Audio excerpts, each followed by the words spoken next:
have a retreat on Bowen Island this summer? Probably not. Maybe next summer. So we have a temporary ordination in which you can join in as a temporary monk or a nun for 7 days. And we have about 60 people coming from Hong Kong who do an ordination in here to become monks and nuns on a temporary basis. They will be in here. So we're not going to Bowen Island this summer. All right. Okay, next. What is the significance of our dreams? Well, it's a wide topic, but do not be obsessed with thinking about your dreams. Some people like to interpret dreams, and different books have different interpretations. Dreams like when you see a snake, what does it mean? When you see an elephant, what does it mean? When you see a deceased person, what does it mean? I mean, humans always like to relate dreams to certain things, to certain symbols. They create books about it. But all dreams are illusionary. Dreams will come out when all these other senses close. When your eyes close, your ears don't listen when you're sleeping, your nose, you don't have any fragrance coming in. All these other senses just reduce to the thinking consciousness. And the thinking consciousness works in the past, the present, and the future. When you worry about something, dreams of worry will come out. Then you may see, I don't know, like glacier, you may see the ocean, or you may see animals, wild animals, kind animals. When you have certain worries, maybe certain pictures of horror will come into your picture of dream, or when you think about a person that you love, then maybe you see, I don't know. All this are illusionary. Don't think that they mean a lot to you. It's the same as when you're thinking, when you're not dreaming, you're thinking about, oh, there's a Mr. A who is in the States. I'm thinking about him. Don't be superstitious. Don't be obsessed with interpreting a dream. It may, by luck, you may interpret it right, or you may turn it in wrong. Why don't we just concentrate when we are fully awake in what we should do, and don't just obsess with something that when you are not awaking. You're trying to find solutions, or you're trying to find about symbols, about dream. Why don't you find solutions when you are not dreaming? That's even more practical.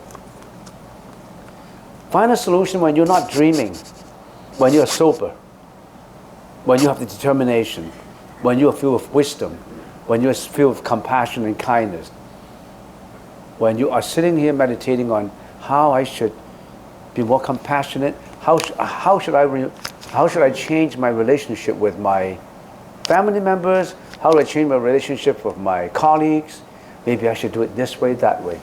Not be involved in a dream and try to interpret what the dream means to you about public relations. And some people even interpret what they think when they're intoxicated, when they're intoxicated with alcohol, with drugs. Yeah, think with an intelligent mind, not with a dreaming mind. Don't try to interpret dreams. Why don't you change it when you are sober? Determined to do it. I determined to be more compassionate, or stay away from religion. I determined to be more successful in my relationship with my colleagues, for example. I want to be more successful in my work. How do I get to be more welcomable by my colleagues? How do I perform my job? How do I improve my responsibility? How do I be more kind and considerate? How can I be happier in life? What should I pursue when I want to be happier in life? Try to interpret something when you are waking, when you have intelligence, and not when you are in a dream. Forget the dream. Dream is when we are using our mano consciousness, the mano vijnana, which is the sixth consciousness. And the mano consciousness likes to dig into the past. Past not only of the present life, maybe of previous life.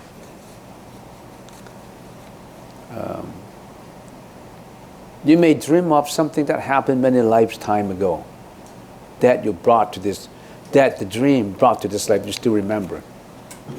I remember when I was very young, when I was a boy, about 8 or 9 years old, I always dream of a politician carrying out certain reform and sacrificing my life in a riot. I was being executed. Like I had that dream that I sacrificed my life in a revolution for certain politics, you know. So I also had dream when I had dreams about that I didn't come out before. Well, those dreams related to the previous life. But what's so interesting about it? We all have previous lives. Why don't you believe in the previous life and you believe in the next life, that you want to improve this one so that you can be better in your next life if you're not enlightened yet? If you can't get out from this life, why don't you just improve in the next life? I have students who became a monk or a nun who told me that she had dreamed about 2 or 3 lives, that I had been his teacher for 2 or 3 lives before. Maybe in the Ming Dynasty, in the Qing Dynasty, we met each other before in previous lives. That's possible. Your husbands, your wife, your children all have relations, unended business with you. Otherwise, they won't become your husband. They won't become your wife or your children. They all have unfinished business. Hopefully, this unfinished business is something good. If this unfinished business means that you cheated him before, he's going to cheat you in this life to get even, to balance out the general ledger. The credit and the debit always have to be in balance. So if you owe him something, owe her something, he's coming to get you. And when he got enough, you already repaid, then he divorced you, or you divorced him. The same goes true of the children. Say if you are a mom of 4 or 5, some of these children have unending bad business with you, and he spent all your money, and he'll make you sad. I knew a friend, she passed away already. I knew her back in Hong Kong. She belonged to a very rich family. She got married, and she had 1 daughter.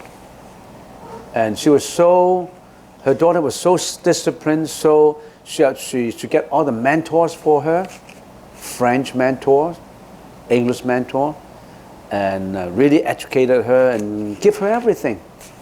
All the luxury she wants, all the mentors in school, so she became a brilliant student at school, in one of the most famous schools in Hong Kong.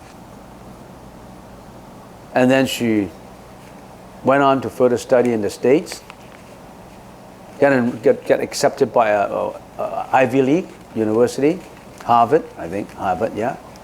And then she was so brilliant that she studied law, and afterwards she became a judge, a Chinese judge in a foreign country. And then after 1 month she committed suicide. And the mom was crying so miserably. When she received all these good things from her mom, and when her mom was really enjoy the pride of her nurturing her daughter to be a magistrate, a very famous magistrate, she passed away. She spent all this money on her, all this love disappeared. And she later died in a year out of grief. And there are sons and daughters who come back to get you. And there are sons and daughters who come back to repay you.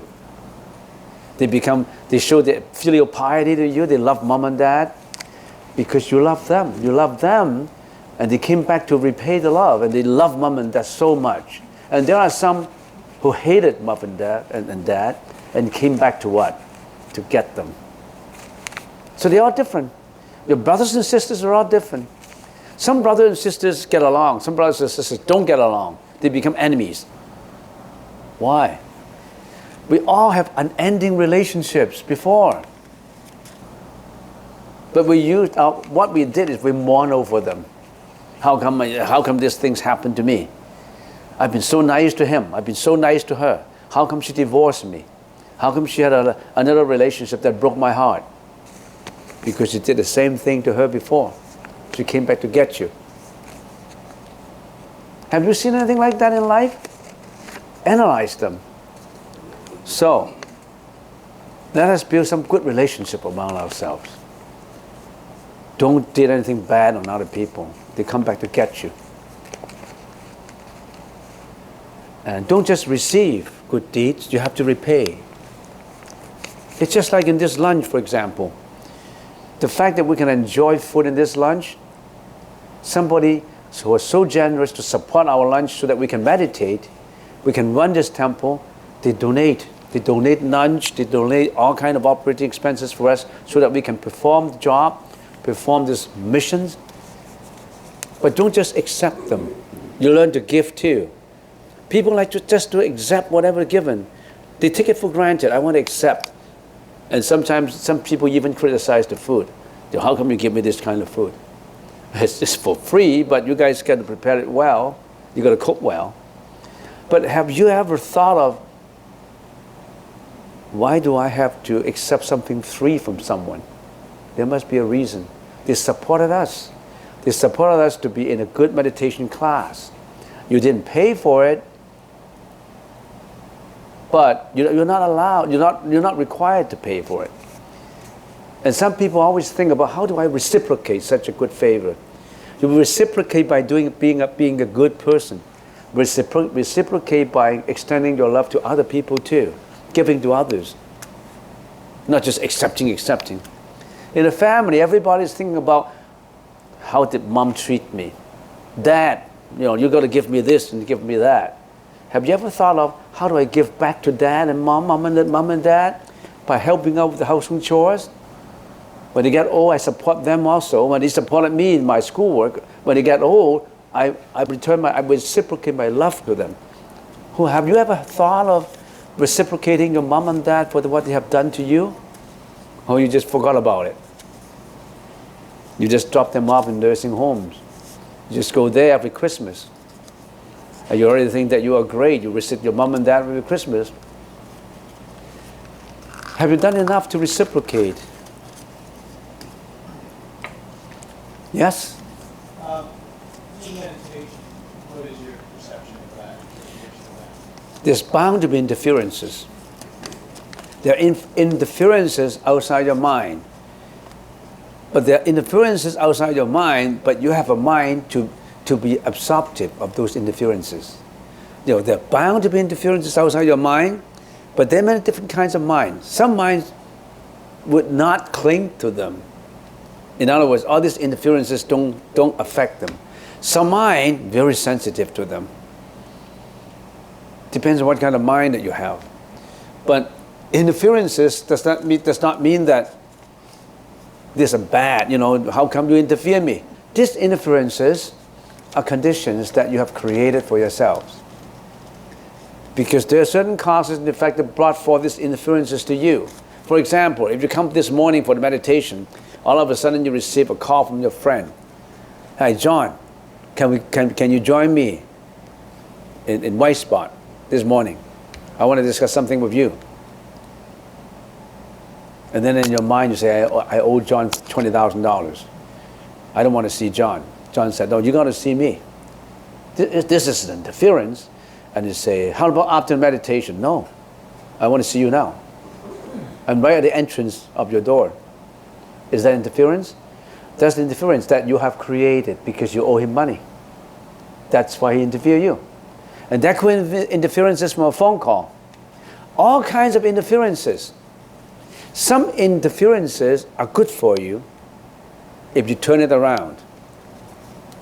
What do I mean by that? Sometimes obstacles can elevate your determination. You want to overcome it. Some hurdles, you say, I'm not afraid of this hurdle. I want to overcome it. This is an interference, but I want to overcome it. So your mind is, I want to overcome this kind of interferences. So the interference becomes something good for you. Because it builds up your confidence. It builds up your determination. So you don't treat an interference as sometimes as bad. It may give you the injection of confidence. Because I want to overcome it. Some interferences are good. Depends on how you look at it. All right, so don't be afraid of interferences. When you have interfere, when you have obstacles, you just jump over it. If you get hurt, you just get up, put on your knapsack, and continue to go. Or better still, you remove the hurdle out so that it won't interfere others. So there's always bound to be interferences, unstopped, continuous interferences. How come you have those interferences? Because you have conditions in you that you meet those interferences. Because you make bad friend, because you owe him $20,000, because you like gamble and you like gamble, because you like to drink, you like to drink. You created all these conditions yourself.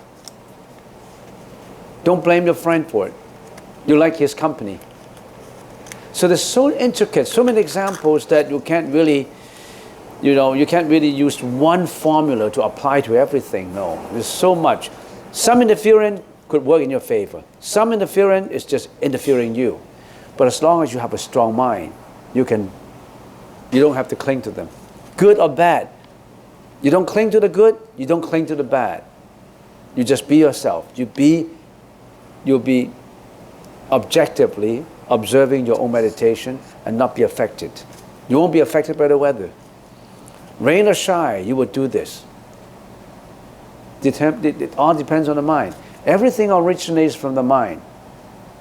Yes?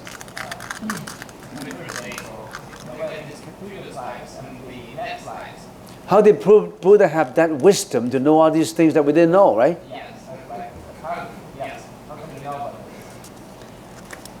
Imagine everybody, every one of us is a mirror, is a whole big mirror, right? And then our mirror, everybody's mirror has been covered with dust and dirt. You can't see yourself. You don't know the world because you don't have the reflectability. Because you're all blurred up, you're all obsessed by all the dust and dirt. You can't see properly. Because you can reflect, because your mirror of reflectability has been covered up by your emotions, your greediness, your jealousy, your hatred. But then, you started to do something about it. You started to rub this dirt off, bit by bit, clean this dirt off bit by bit.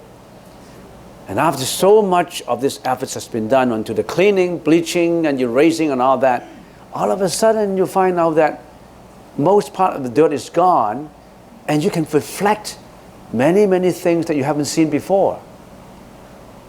And you continue to rub, continue to erase all this dust and dirt. Finally, you can see the whole world that you haven't seen before. That's exactly what happened to the Buddha. He couldn't see all this with wise eyes because he was all covered up by dust and dirt. But then he learned how to erase it. Erase it up to a point that boom, the whole world is reflected with one big mirror that he could see the galaxy, he could see everything, whereas when you were all confused, you couldn't even see one grain of truth. You understand? That's the analogy that we always use. The Buddha is all reflective now. You can be doing the same thing too. But you're too busy, you can't do it. You don't want to be involved in the rubbing. You don't want to be involved in the cleaning. The Buddha said, you can do the same thing as me as a normal person. I have eradicated all these mental afflictions of jealousy, hatred, greediness, and you haven't. But you can do the same thing by cleaning it up.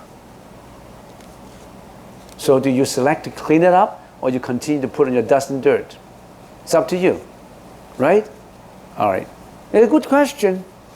How did the Buddha know about this previous life? How did the one who has a mirror that couldn't reflect all of a sudden reflect the whole galaxy? Because he cleaned up his mind, and we haven't. But you have that ability.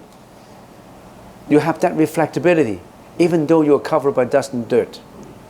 You're covered by dust and dirt, but you haven't lost the reflectability. You just temporarily being covered by all these mental afflictions of jealousy, hatred, greediness, innocence, ignorance. But you have a chance to do it. But have you been doing it? Or have you been adding dust and dirt onto your mirror? You know.